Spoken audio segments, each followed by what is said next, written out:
Alright, welcome to the channel. So this is going to be my installation on this Samsung dryer here. Now this has what's known as Steam Sanitize and then also refresh. This actually has a water line connected to it. So I'll go ahead and show you guys how to split your water line for your washer, connect it to the dryer, and then also connect the gas line and then the vent to the exterior of the house as well. And I'm going to walk you guys through the entire process from start to finish.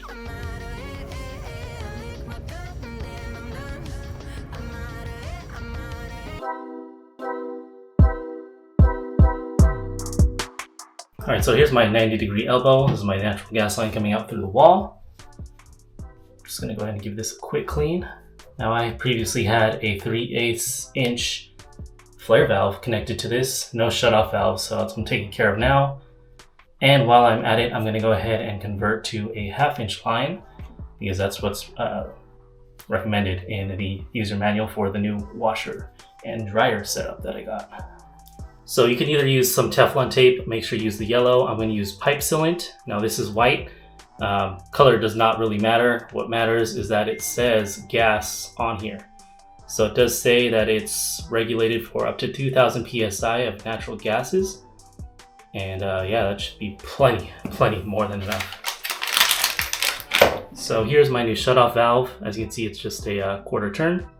It's a ball valve. And again, 1/2 inch thread. Just an FYI, this is what I removed. A little 3/8 inch flare valve on there. By the way, you do not need any type of sealant or tape on here. As you can see, someone previously put that on there. You really only need it for the threads here. Anytime you have a flare, that's what makes a seal. The flare to the flex line is what makes a seal, not the threads. Now with these threads, they are tapered, so the tighter you go, the tighter the connection is. All right, and this is a brand new fitting, so no need to clean it with a wire brush. Just go ahead and apply some sealant to the threads here. You want to make sure to apply it to the threads and not to the internals of the adapter or any fittings. You can apply it liberally and just clean up afterwards. All right, that looks pretty good right there. So I'm going to go ahead and start threading this in. Righty tighty.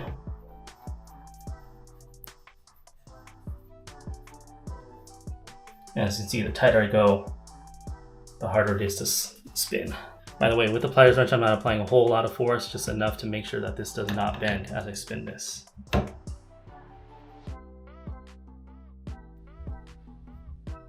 All right, let's get about right there. And let's go ahead and apply some sealant to these outer threads here as well.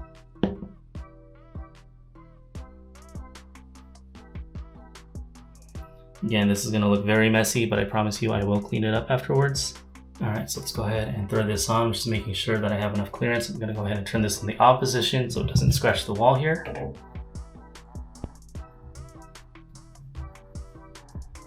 Again, it goes on easy. As you get tighter and tighter, that's what makes that seal. Oh, looks like I'm gonna get the knob just where I want it.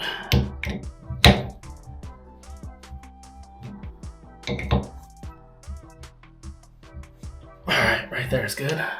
Alright, so now I can just clean this up with some paper towels. I'm just gonna need a little bit of time because this does get very messy.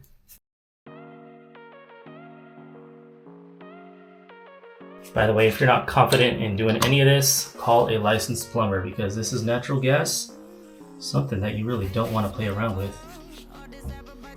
I've installed ball valves in the past, adapters, so I'm really not worried about it. Had I need to replace this elbow and definitely anything inside the wall, I for sure would have called someone. So from now I could go ahead and turn the gas back on and check for leaks.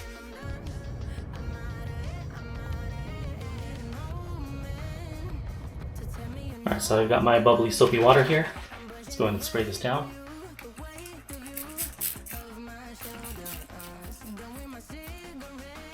And again, what you're looking for is any type of bubbles, like you're blowing a bubble from your mouth. I'm not seeing any bubbles, but let's go ahead and check with my special gas leak detector here. I'm going to hit that sensor right at that connection. As you can see there, 0 leaks. And I can also test this ball valve while I'm at it. 0 leaks as well. And once that's all said and done, you can go ahead and wipe off your soapy solution here. All right, so from here, let's go ahead and install our hose. All right, so I will not be needing this fitting here.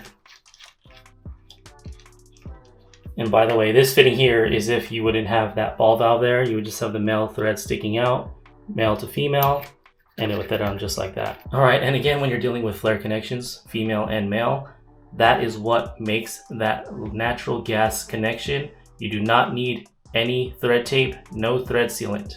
That can actually cause problems. You might get some thread tape or sealant up here at the flare end, and that would be bad news. And before I do that, I'm just gonna go ahead and give this a wipe down just to make sure I didn't get anything on here accidentally. And by the way, with your gas lines, you do not want to kink this in any way. You're gonna see that this is a complete circle, and that's really what you want to maintain when you install your appliance. You do not want to cause a tight bend in this because that's what causes this to crack. So don't do that. Again, moving up to a 1/2 inch line, I did have a 3/8 previously.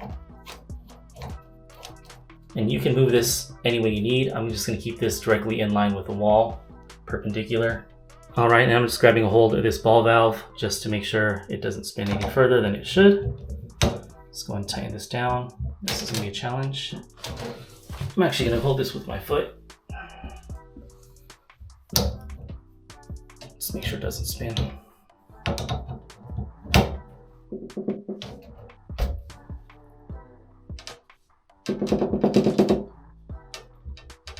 Alright, that's nice and tight. And by the way, this hose did come with an adapter. This is what goes directly onto your dryer. So the dryer has the tapered end. This would go directly onto the dryer, and then you would connect the flare ends to this. Now you do need to install some thread tape or sealant to the male threads of your dryer. Once that's done, go ahead and thread this on, and then back to the hose. That's all there is to it.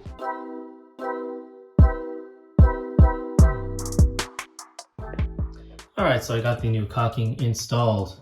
A lot heavier than I really wanted to, but there was a lot of significant cracking going on, so I wanted to make sure that was properly sealed. So that is all good. And I also went ahead and applied some caulking around the pipe here coming out of the wall. Notice there was a little bit of a gap there, but again, wanted it completely sealed.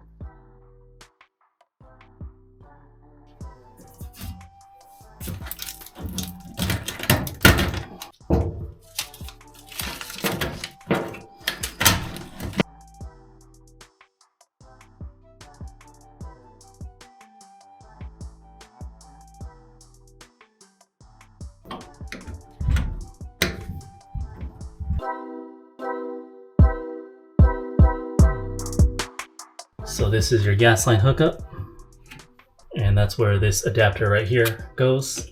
Again, external threads, but also internal threads. Metal thread on here, just like so.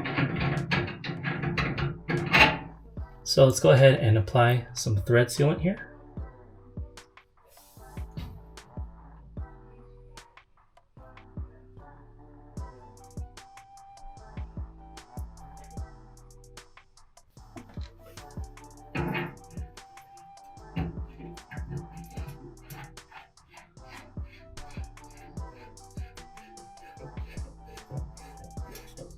So not really necessary, but I'm gonna go ahead and install a backing wrench here. The housing automatically keeps it steady, but just want a little bit of added security here.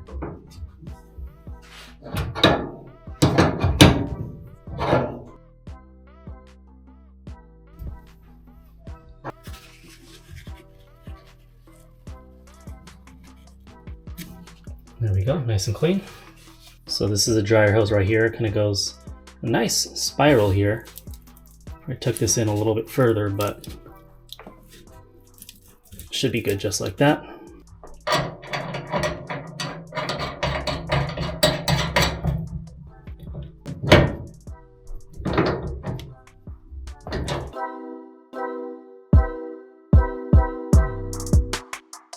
Alright, so let's go ahead and install the Y splitter. This is 100% brass. Has a brand new washer in there, and then this of course needs to go on the cold side.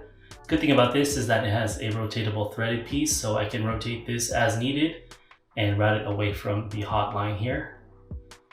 Try to do something like that or like that. I'll just point it this direction for now, and I can always twist it around later if needed. Let's go ahead and get our brand new hoses. And this does come with fresh washers as well, so we are all set. Let's go ahead and thread this on. All right, and this would be the hotline for the washer. Fresh rubber gasket in there. Mating surfaces are nice and clean. This is where this Y splitter comes in handy because, as you can see, got clear distance in between each line. And this is going to be the dryer side.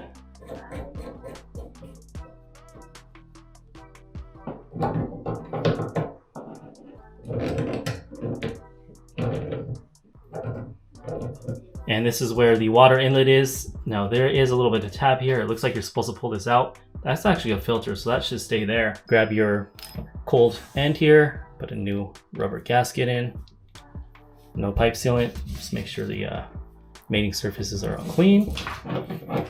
And pop this in.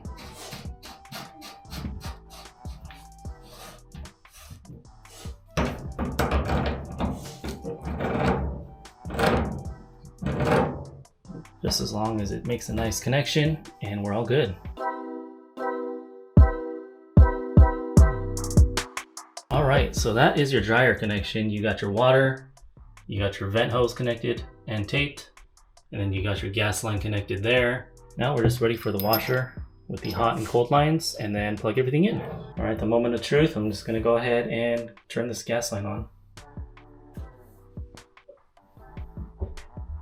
Just testing all of the fittings, all my connections. I can even run this all along the hose here, just to make sure there are no pinhole leaks. Now it's still possible that there's some air trapped in the line, so I'm just gonna go ahead and do this as an initial test. And then I'm gonna come back later, maybe about a couple hours of running this system and double check everything, but so far so good. Only other connection for the dryer is a plugger in. Let's see what this baby can do. Oh yes.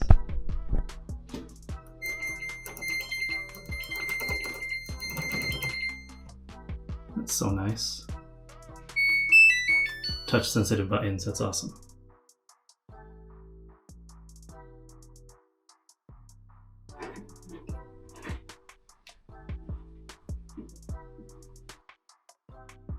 Just turning my water on now, and I'm going to check for leaks.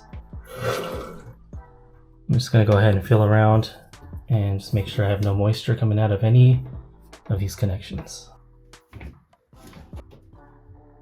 Let's go and power on. And I'm just going to do a normal cycle, keeping everything here. So average dryness, close to high temp, and then 39 minutes. If I wanted to, Steam Sanitize and Refresh does have Steam. I'm just doing a basic drying cycle here. So let's go ahead and push start, hold to start.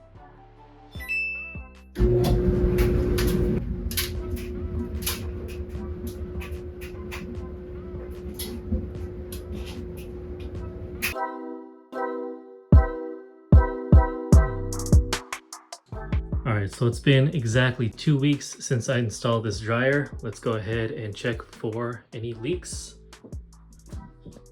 Any leaks that might have been here should definitely be popping up at this point. Going right around that ball valve that I installed. Also at the male-to-male adapter down there, ball valve, that flare fitting. Slowly going around 360 on this hose here, just to make sure there are no pinhole leaks on this flex line. Also, by the way, no leaks on any of these water connections that I made. You can see how I made the little arch over there for the drain hose. Zip tied it very gently to that hose there just to make sure it doesn't pop out accidentally. Regarding the gas though, it's looking pretty good. right. Yep, 0 gas leaks. We are looking good. Stay tuned for the install of this washing machine, which is a 5.4 cubic feet with the agitator. It is 5.5 without the agitator, by the way. But I'll go ahead and show you guys all of my connections, including those fancy brass 90-degree elbows, steel braided hoses, and yeah. I will also follow up with a full review on this entire set. Stay tuned.